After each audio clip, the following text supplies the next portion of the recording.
Pemirsa, terima kasih Anda masih bersama kami dalam Selamat Pagi Indonesia. Pagi ini pemirsa, kami akan hadirkan untuk Anda ulasan dan penjelasan soal penyidikan kasus dugaan tindak pidana pencucian uang yang menjerat mantan Jampitsus Febri Adriansyah kembali berkembang. Jadi Kejaksaan Agung mengungkap ada fakta baru, 4 perusahaan milik tersangka Don Rito diduga digunakan sebagai sarana pencucian uang. Penyidik juga terus mengembangkan penelusuran aset dan mengumpulkan alat-alat bukti dalam perkara ini.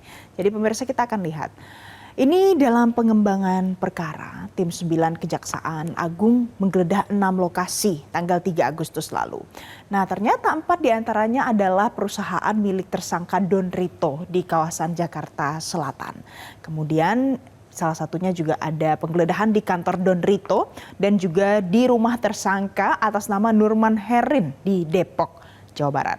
Kemudian pemirsa, kita lihat lagi di slide selanjutnya, ternyata 4 perusahaan yang digeledah itu adalah ini dia, PT HI, PT PIS, PT KPE, dan juga PT SME. Dan keempat perusahaan ini diduga digunakan sebagai sarana untuk melakukan pencucian uang, tindak pidana pencucian uang dalam perkara yang menjerat Febri Adriansyah ini. Nah, penyidik saat ini di slide selanjutnya kita lihat terus melanjutkan pengembangan ke sejumlah lokasi lain. Pemirsa, Kejaksaan Agung juga sudah memeriksa 4 saksi dari pihak swasta. Kemudian ada namanya T, ER, DH, dan juga HH. Nah, penggeledahan ini terus dilakukan dan penelusuran aset dan juga pengumpulan alat bukti juga masih dilakukan saat ini. Selanjutnya pemirsa, di tengah berjalannya penyidikan saat ini, Kejaksaan Agung juga memberhentikan sementara Febri Adriansyah. Kita lihat. Jadi sementara sudah diberhentikan statusnya sebagai jaksa per tanggal 31 Juli 2026. Dan dugaan TPPU ini akhirnya menjerat Febri Adriansyah dengan barang buktinya emas sebanyak 74 kg dan juga uang tunai sebanyak 543 miliar rupiah. Dan ini adalah yang sudah kita lihat fakta-fakta dari hasil pengembangan penyidikan dalam kasus Febri Adriansyah yang sudah dilakukan oleh tim 9.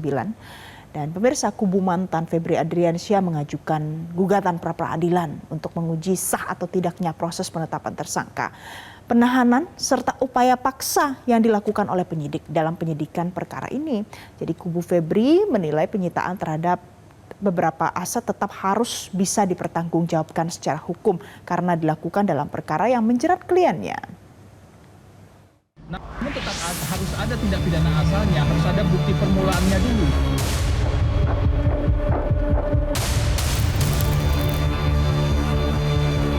Mantan Jampitsus Febri Adriansyah resmi mengajukan gugatan pra-peradilan ke Pengadilan Negeri Jakarta Selatan pada Rabu 5 Agustus 2026.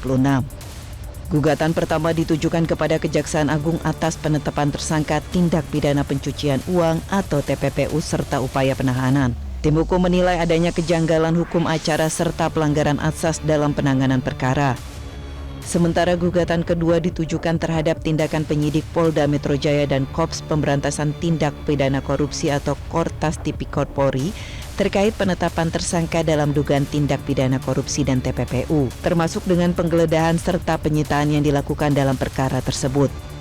Kuasa hukum Febri Adriansyah menolak mengakui kepemilikan uang tunai dan emas yang disita penyidik dalam perkara dugaan tindak pidana pencucian uang.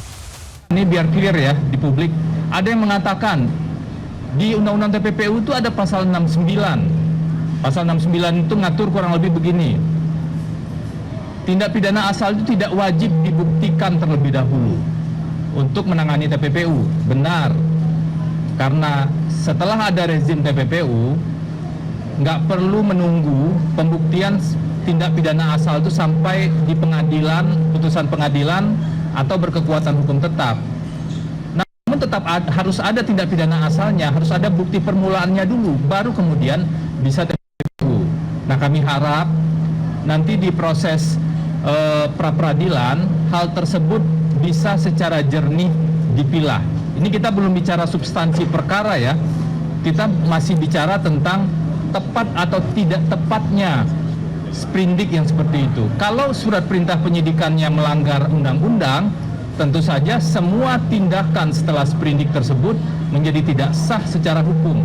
Inilah yang ingin kami uji.